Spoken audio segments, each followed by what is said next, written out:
तो hello students, welcome back once again. स्वागत है आप सभी का अपने यूट्यूब चैनल मैथ्स दुनिया में। तो बच्चों, आज हम करने वाले हैं क्लास 8 का अंडरस्टैंडिंग क्वाड्रिलेटरल का चैप्टर। तो इसमें बच्चों मैं आपको एक क्वेश्चन कराने वाला हूँ। जरा ध्यान से इस क्वेश्चन को देखिएगा तो आपके पास ये 3.2 का जो क्वेश्चन नंबर फर्स्ट है वो आपको कराने वाला हूँ। तो यहाँ पे आपको क्या कैलकुलेट करना है, ये आपको करना है कि find x in the following figure.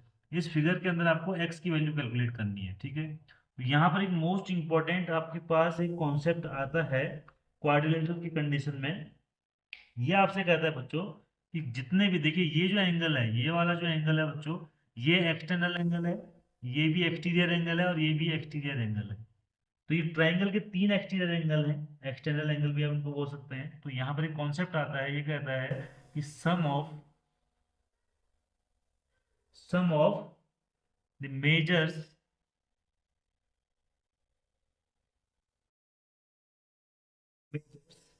Of the exterior angle of the exterior कह लीजिए या एक्सटर्नल कह लीजिए, एक्सटर्नल एंगल।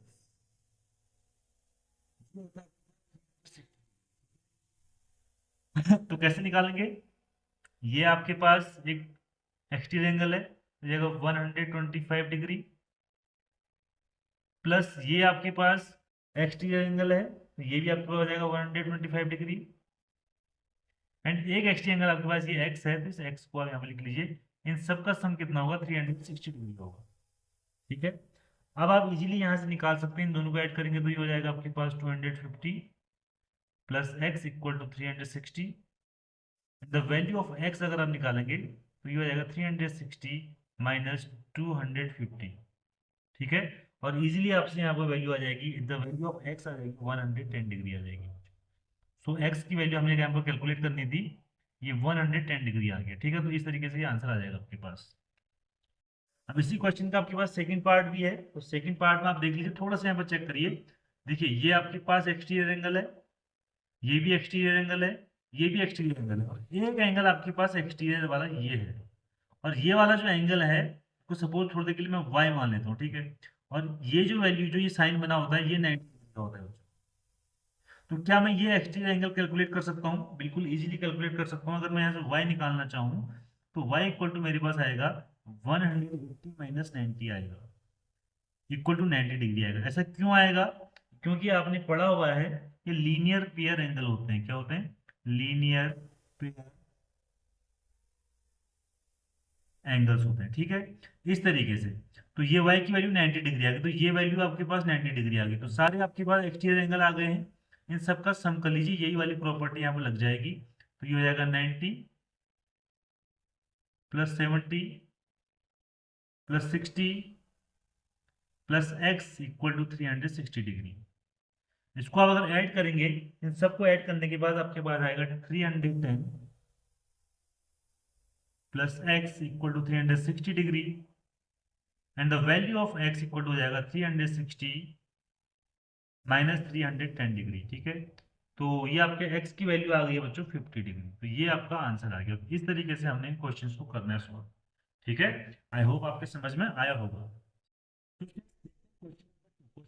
आपसे क्या था? Find the major of each exterior angle of a regular polygon of 9 sides and 15 sides. तो बच्चों इस क्वेश्चन को करने के लिए भी आपको एक फॉर्मूला चाहिए, उस फॉर्मूले को मैं आपके सामने लिख लेता हूँ, ठीक है। इस फॉर्मूले को आप याद रखेंगे, उससे इजीली आपका ये क्वेश्चन बन जाएगा। तो आपसे कहता क्या है कि ईच एक्सटीरियर एंगल अगर आपको निकालना है, ईच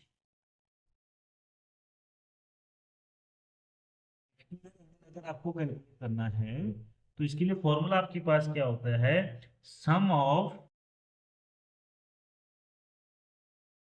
एक्सटीरियर एंगल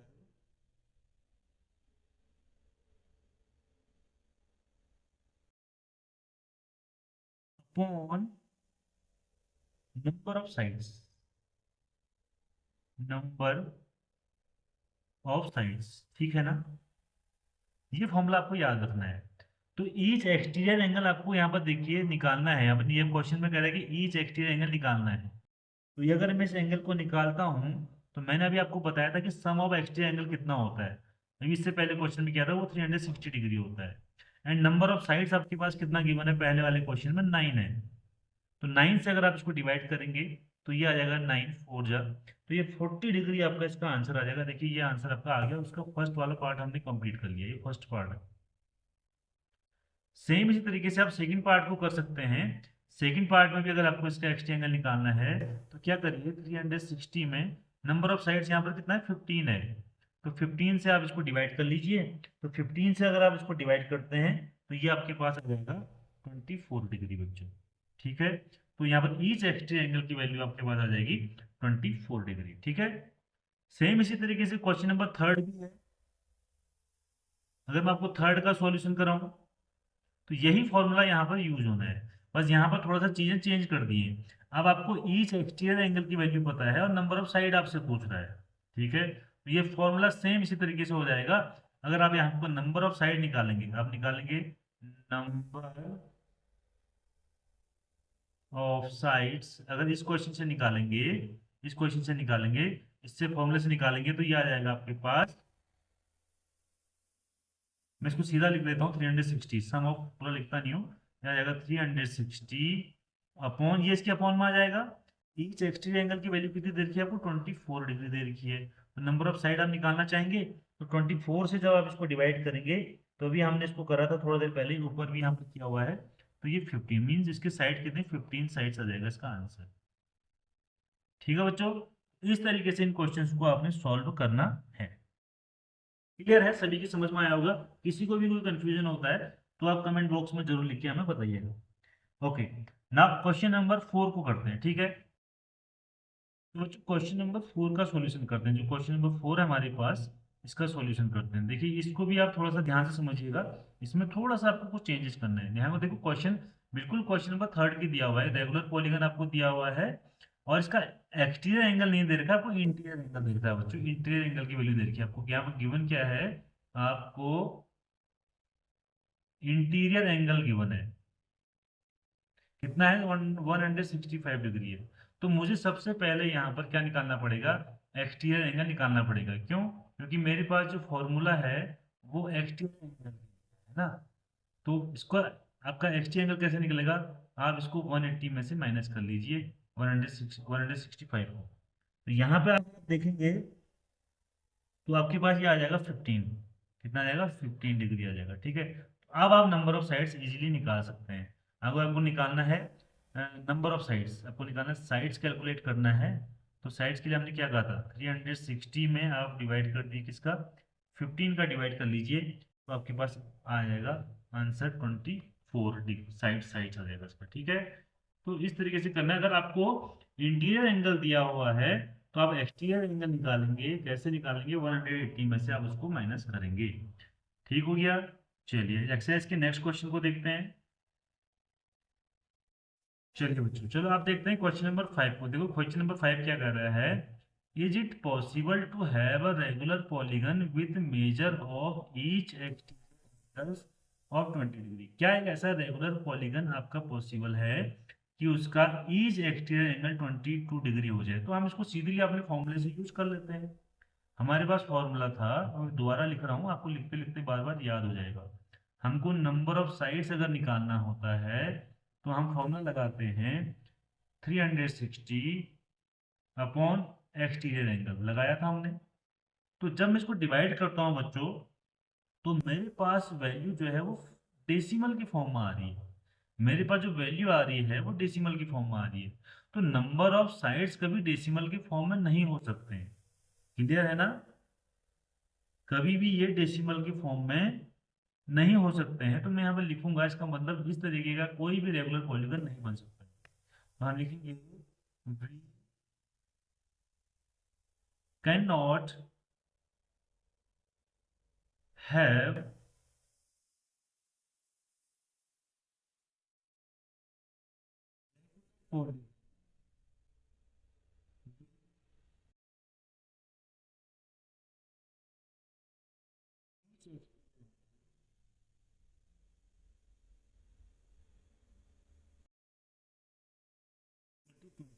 ये पॉसिबल नहीं है। अगर ये आपके पास डेसिमल में नहीं आता है, कंप्लीट एक नंबर आता, होल नंबर आता, तो हम कहते हैं कि ये पॉसिबल है। डेसिमल में आ रहा है तो नहीं पॉसिबल है। बी पार्ट क्या कहता है कि क्या 22 डिग्री क्या इंटीरियर एंगल हो सकता है। सेकंड पार्ट में आपसे कह रहा है क्या 22 इंटीरियर। तो अगर आपको इंटीरियर एंगल दे दिया, देखो ध्यान से समझिए, मैंने आपको बताया था थोड़ी देर पहले, अगर आपको इंटीरियर एंगल दिया हुआ है ना 22 डिग्री, तो एक्सटीरियर एंगल निकालिए सीधा आप। एक्सटीरियर एंगल निकाल लीजिए। कैसे निकालते हैं, 180 में से माइनस करते हैं, मैंने बोला था 22 को, तो ये आपने किया था 158 डिग्री आ गया। ठीक है, आप चेक कर लीजिए इसी फॉर्मूले से। अगर आपके साइड्स अगर डेसिमल में नहीं आते हैं तो हो जाएगा भाई, तो हो जाएगा 360 upon 158।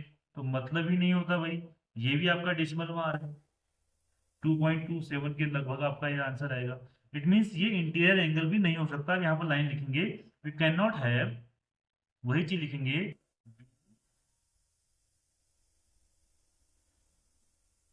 Can not have regular polygon with each interior angle equal to 22 degree. ठीक है, इस तरीके से क्वेश्चन नंबर 5 भी आपका कंप्लीट हो जाता है। ठीक है, तो आई होप आपके समझ में आ रहा होगा। तो चलते हैं नेक्स्ट क्वेश्चन, क्वेश्चन नंबर 6 पे। तो बच्चों क्वेश्चन नंबर 6 को थोड़ा सा डिस्कस करने की कोशिश करते हैं। ये क्या है, what is the minimum interior angle possible for regular polygon. ठीक है, तो सबसे पहले देखिए कि आपको बताना क्या है कि मिनिमम इंटीरियर एंगल क्या हो सकता है पॉसिबल रेगुलर पॉलीगन के लिए। बात कर रहा है, ठीक है, मैं ये पार्ट इसका बता रहा हूँ आपको। तो ध्यान से सुनिएगा जरा बच्चों, कि आपके पास जो ट्राइंगल है, आपको ये पता है कि सम ऑफ इंटीरियर एंगल है ना, या सम ऑफ मेजर ऑफ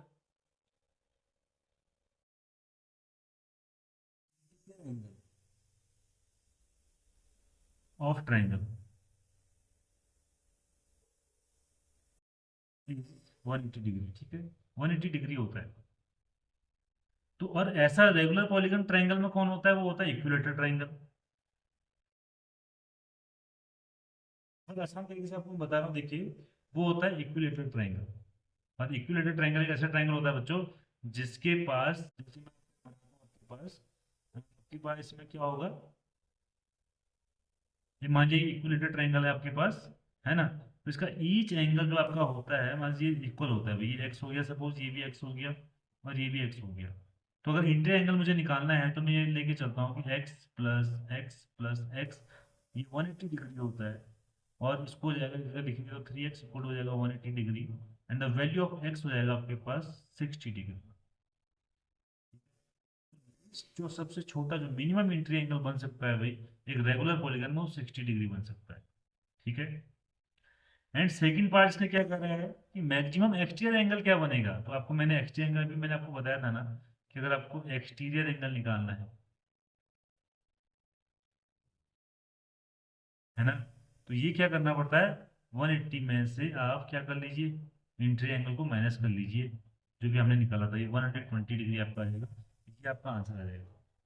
ठीक है, तो आई होप आपको समझ में आया होगा। ये एक्सरसाइज हमने कंप्लीट कर ली है। इसी तरीके से अपने नेक्स्ट वीडियो में हम नेक्स्ट एक्सरसाइज को लेके आएंगे, और कैसी आपको वीडियो लगी इसको कमेंट बॉक्स में लिखना ना भूलें, और अपने दोस्तों और खुद भी और अपने दोस्तों को भी लाइक शेयर और सब्सक्राइब करने के लिए बोलिए। थैंक यू, मिलेंगे नेक्स्ट वीडियो में।